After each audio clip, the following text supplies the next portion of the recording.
Okay, a little bit of design notes time on this field here. So off there in the distance, that enclosed area right there is our annual garden space. It's in development.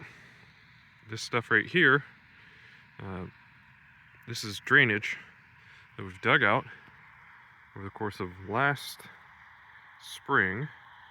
And all it's doing is lowering the water table in the annual garden area just a skosh, because last winter basically the water line was right at the soil line.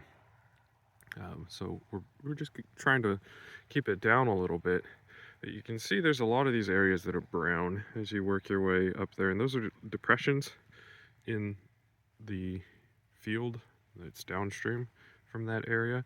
And so we're going to expand those depressions out to make little ponds, which I think the local waterfowl will like, but it'll just make it so that when we get a good rain event, and we're having, it's not a huge rain event right now, but we get water from all of the surrounding sort of countryside in this spot.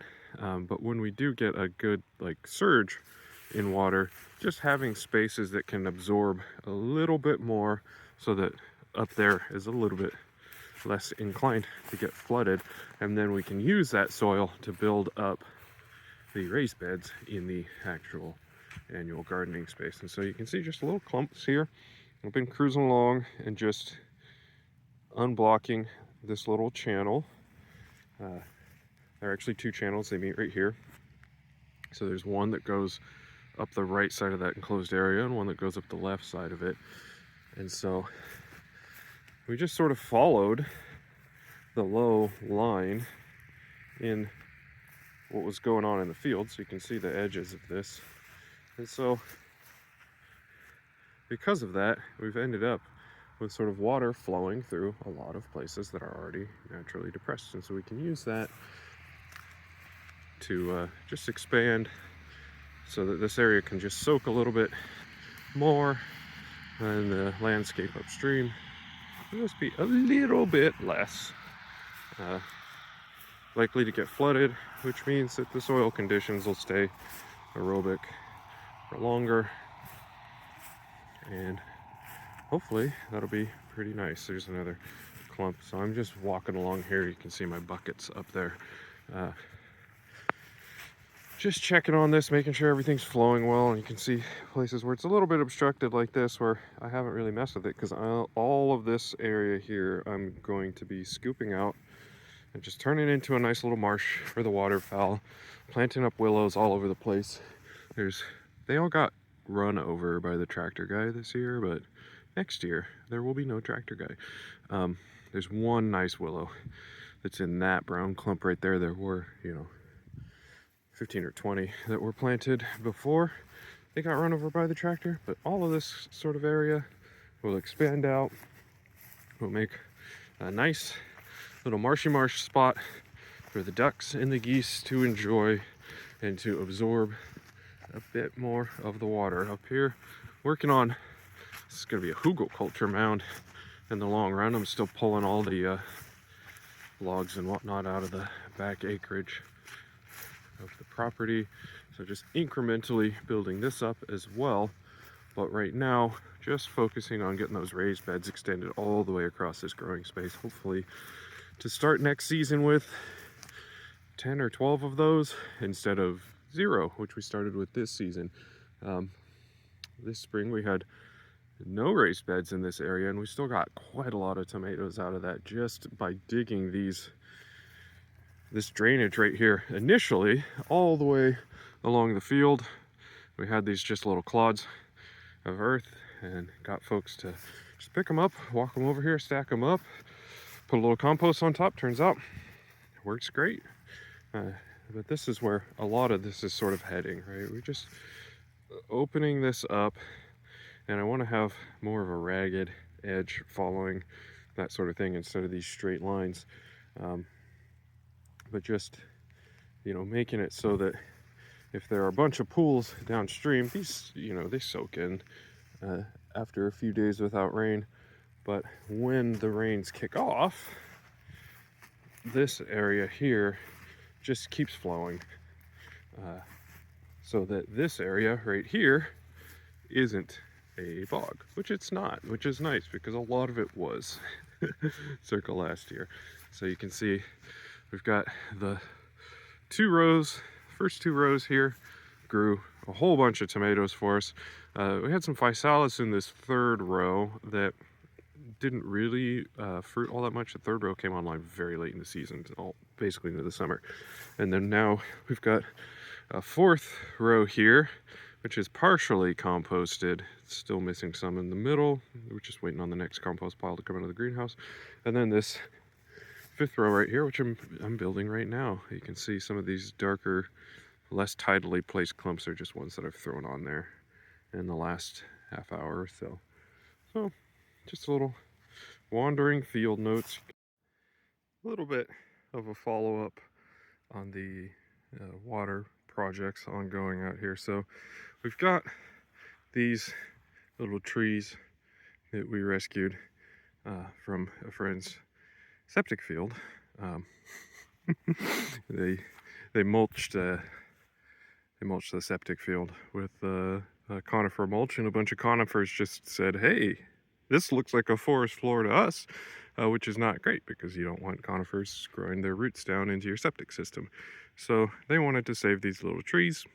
We wanted to have these little trees. So they're all along, all the way out to the far corner of the property there. They also run along here. So these little previously from the septic field trees, hopefully if we can get them established, are going to form the perimeter of the property. Just be a nice windbreak, hopefully. You know, everything grows better if it's not being buffeted by constant wind.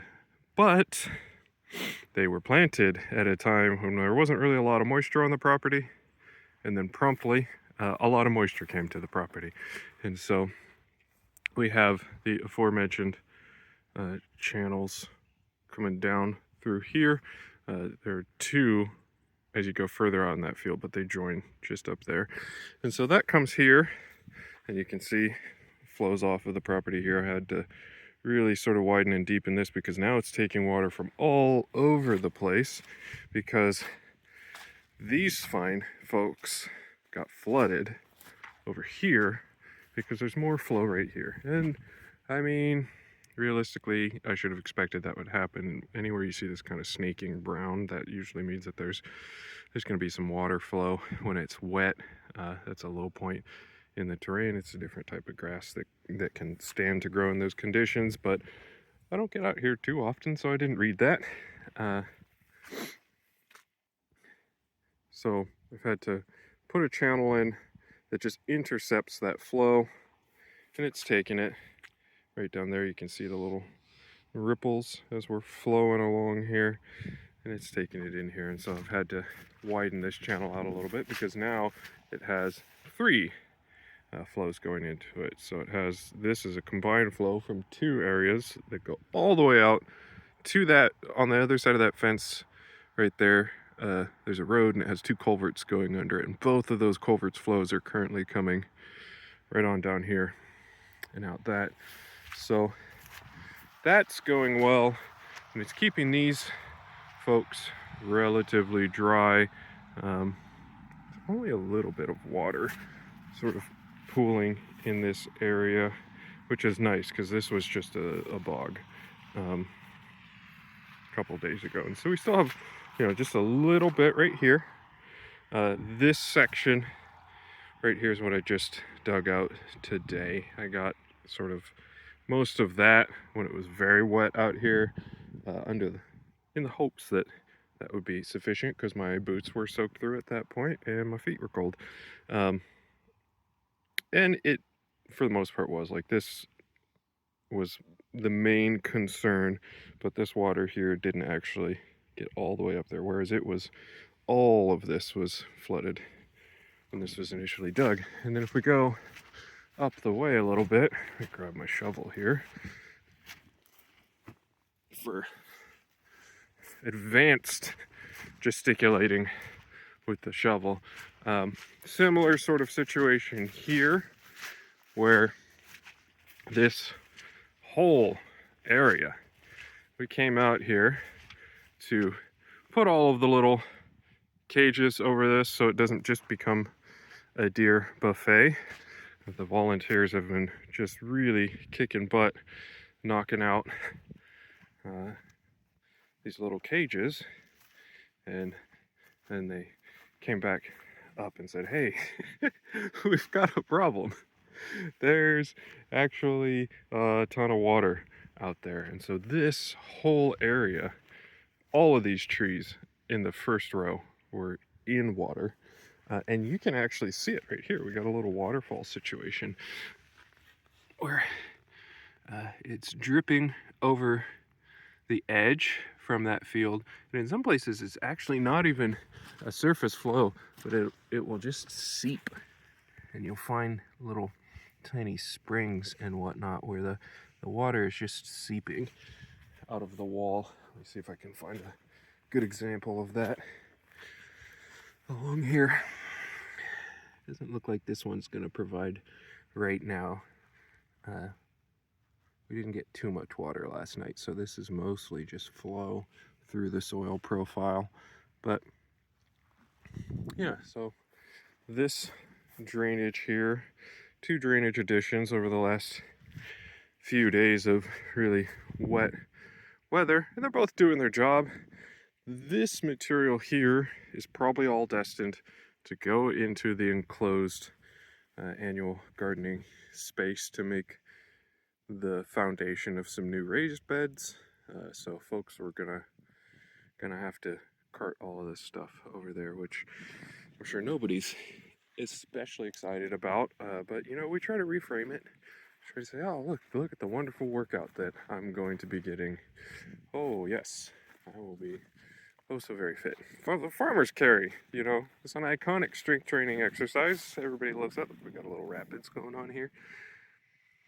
So that's out at one of the edges of the property. Just a little bit of work that's going on here to create conditions that are going to make it possible for these wonderful little folks, little conifers, to get established. Speaking of water drainage projects, this is a trench that I dug to keep the runoff from sort of the house area from completely flooding this area down here. So this area this time last year was like a complete bog. It's still a little bit squidgy. This is an area where we were driving a little bit, so it's kind of flattened down. But last year, these mulberries, which it looks like maybe a deer has come by here and given this a good solid thwacking. There's a Pakistani fruiting mulberry buried under there. Just giving a little insulation. But this ground right here was just absolutely, you know, my foot would sink into it last year when it was this wet.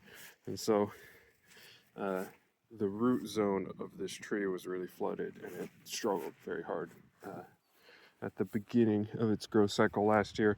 I dug out this trench to relieve that, and you can see that it's, you know, just filling up from seepage from the nearby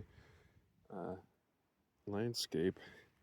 So before things got too wet this year, I went ahead and dug this out up slope of it, and so it's just interdicting runoff from the house pad down into this field, and it's catching it right along here, and it's cruising along. And so this little berm here, rather than stealing this material and using it to make raised beds over in the annual garden area, I've kept it as a berm, and I'm going to plant it up with some alders, and that will be part of the boundary of the forest garden to give it a little bit of windbreak. The alders enjoy having wet feet. We're just doop, doop, doop, doop, doop, doop, doop, doop, right down this line here.